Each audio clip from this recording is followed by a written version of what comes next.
को नमस्कार, आप सभी का स्वागत है। आज इस वीडियो के द्वारा मैं मेरठ से तरु शर्मा जी के पिताजी ने पूछा है कि उनके पुत्र तरु शर्मा की नौकरी कब लगेगी और उन्होंने तरु शर्मा की बर्थ डिटेल भेजी है। उनके द्वारा भेजी गई बर्थ डिटेल के हिसाब से कन्या लगन की कुंडली बनती है, जो चार्ट आपके सामने है। दूसरे भाव में सूर्य बुध है, तीसरे भाव में चंद्रमा है, चौथे भाव में शुक्र मंगल है, पाँचवें भाव में गुरु है, छठे भाव में केतु है, सातवें भाव में शनि है और 12वें भाव में राहु है। इस प्रकार ये कुंडली में ग्रहों की स्थिति है। आप इसमें देखिएगा कि इस कुंडली में सूर्य नीच के हैं, चंद्रमा नीच का है और गुरु नीच के हैं। और इसके अलावा एक स्थिति और है कि पंचमेश के स्वामी शनि बृहस्पति के घर में है और सप्तमेश के स्वामी बृहस्पति गुरु उसमें शनि के घर में है। तो यह अन्य ग्रह परिवर्तन योग भी है और एक बुधादित्य योग इसमें बना हुआ है।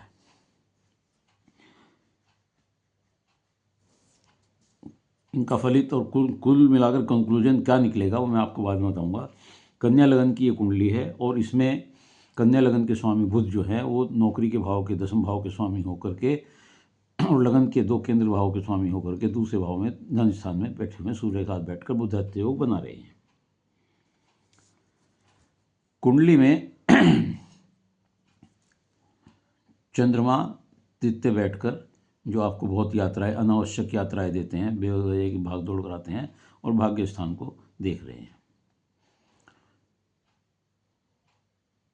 चौथे भाव में जो सुख स्थान है, गृह सुख का स्थान है, वाहन और मकान का स्वामी है, माता का घर है जिसके स्वामी गुरु हैं, उसमें शुक्र और मंगल बैठे हुए हैं। दोनों की नेचर बिल्कुल अलग अलग है, लेकिन शुक्र सुख सुविधाएं देते हैं और सकारात्मक प्रभाव रखते हैं, मकान वाहन की सुविधा देते हैं, घरेलू जीवन सुखमय प्रदान करते हैं। लेकिन शनि की पूर्ण दृष्टि इस घर पर पड़ रही है, जिस कारण दाम्पत्य जीवन में गृह सुख में कुछ व्यवधान हो जाता है, पूरा सुख नहीं भोग पाते। मंगल यहाँ भूमि वगैरह देते हैं और यहाँ से बैठकर आपके कर्म स्थान को देखते हैं और आय के भाव को भी देखते हैं और पत्नी स्थान को भी, जो भी आप आय का भाव है उसे भी देखते हैं। गुरु पंचम भाव में हैं जो नीच के हैं। गुरु सुखेश होकर और सप्तमेश होकर पत्नी के स्वामी और कार्य के भाव के स्वामी होकर के, दैनिक रोजगार के स्वामी होकर पंचम भाव में नीच के होकर बैठे हुए हैं। पंचम भाव वैसे अपना अच्छा होता है, गुरु का ही भाव होता है। तो ऐसी स्थिति में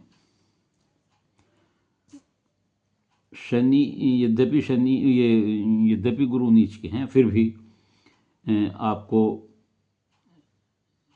उतना तो नहीं लेकिन कुछ अच्छा फल देते हैं, संतान के प्रति भी देते हैं। और क्योंकि यहाँ बैठकर वो आय के भाव को भी देख रहे हैं और भाग्य स्थान को भी देख रहे हैं और लगन को भी देख रहे हैं, तो ये कुल मिलाकर इनकी दृष्टि बहुत अच्छी है और अपना स्थान भी इनका अच्छा है, भले ही वो नीच के हों। लेकिन उतना फल नहीं देते जितना इन्हें स्वाभाविक रूप से, अगर ये नीच के ना होते तो देते। ऐसे लोगों का, क्योंकि यहाँ सप्तम का पंचम का ग्रह परिवर्तन योग भी है, तो ऐसे लोगों का विवाह प्रेम विवाह होने की तरफ संकेत करता है और ऐसे लोगों का भाग्योदय शादी के बाद होता है। ऐसे लोगों को कभी कभी नौकरी भी शादी के बाद मिलती है या उनका भाग्य उत्थान या तरक्की जीवन में शादी के बाद होती है। शनि सप्तम भाव में बैठे हुए हैं, क्रूर दृष्टि से भाग्य स्थान को देख रहे हैं और लगन को भी देख रहे हैं और सुख स्थान को भी देख रहे हैं, चौथे भाव को भी देख रहे हैं। तो विवाह में भी देरी करते हैं, नौकरी भी मिलने में भी देरी करते हैं, भाग्योदय में भी विलंब करते हैं तथा जो भी कार्य होते हैं सभी 30 साल की आयु के बाद ही सफलता मिलती है। और बुध जो नौकरी कारक हैं वो भी 32 साल के बाद अपना फल देते हैं और केतु जो यहाँ बैठे हुए हैं 34 साल बाद अपना प्रभाव खत्म करते हैं। यहाँ से भी रोजगार देखते हैं हम और ये आपके पंचम भाव से रोजगार के भाव को भी कार्य के भाव को भी देख रहे हैं, 7, 8, 9 और धन भाव को भी देख रहे हैं। शनि यहाँ बैठने से ऐसे लोगों की पत्नी भी उम्र में बड़ी हो सकती हैं, लेकिन गृहस्थ जीवन में कुछ दिक्कतें बनी रहती हैं तथा नौकरी भी देर से मिलती है। टेक्निकल साइड भी हो सकती है, प्रवक्ता है और या अकाउंट संबंधित काम भी इनके बुध की वजह से इस तरह के हो सकते हैं। केतु आपका जो छठे भाव में बैठा हुआ है, ये दांत की, होठ की, हड्डियों की दर्द की, कमर की चोट की लगने की खतरा, इस तरह की परेशानियां दे सकते हैं। लेकिन केतु जहाँ है इस तरह की चोट और बीमारियां देते हैं, तो उधर केतु की खास बात होती है कि ये बीमारियों को जल्दी ठीक करते हैं, विदेश भ्रमण कराते हैं। ये विदेश भाव को भी देख रहे हैं तो विदेश भ्रमण भी कराते हैं। और 34 साल के बाद केतु के प्रभाव से मुक्त होते हैं और उसके बाद और अच्छा फल मिलता है। राहु 12वें भाव में बैठे हुए हैं आपके, ये अच्छा नहीं है, परेशानी देते हैं, अनावश्यक खर्चे देते हैं, कर्ज हो जाता है, घूमने फिरने में, बेवजह घूमने फिरने में पैसा खराब होता है, और ये विदेश में भी कभी कभी रहने के लिए चले जाते हैं। इनको ये सलाह दी जाती है कि अगर इसके दुष्प्रभाव से बचना है तो ऐसे लोग शराब, नशा ना करें, शराब ना पिएं और जुआ सट्टा ना खेलें, तो आप इन खर्चों से और कर्ज लेने की स्थिति से बच सकते हैं।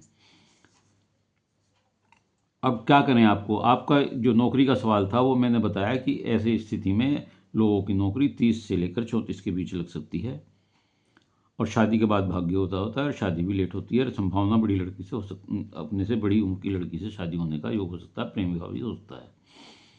नौकरी आपकी 30 से 34 के बीच लगेगी, निश्चित तौर से लगेगी, लेकिन आपको इसके लिए हनुमान चालीसा पढ़ना पड़ेगा, और हनुमान जी को चोला चढ़ाना पड़ा करेगा, कोढ़ियों की मदद करनी पड़ेगी राहु के लिए, और गणपति जी को दूबड़ा चढ़ाकर उनकी, गणेश जी की पूजा करनी पड़ेगी। अगर ये आप कार्य करेंगे तो आपके नौकरी के में आने वाले व्यवधान दूर होंगे, आपको जल्दी नौकरी मिलेगी और आपका जीवन सफल होगा। उम्मीद है आपको प्रश्नों का उत्तर मिल गया होगा। यदि आप इसके उत्तर से संतुष्ट हों, तो इस वीडियो से संतुष्ट हों तो इसे लाइक करिएगा, शेयर करिएगा, और कमेंट्स बॉक्स में जाकर अपने विचार लिखिएगा। इसके अलावा यदि किसी और का कोई प्रश्न हो तो वह मेरे चैनल को सब्सक्राइब करते हुए अपना एक प्रश्न भेज सकता है और अपनी डिटेल भेज दे, उत्तर अवश्य दूंगा, क्योंकि ये मेरी फ्री सेवा है। लेकिन प्रश्नों की संख्या अधिक है और मैं एक ही कुंडली का जवाब देता हूँ, तो इसलिए आपको धैर्य से उत्तर की इंतजार करनी पड़ेगी। धन्यवाद।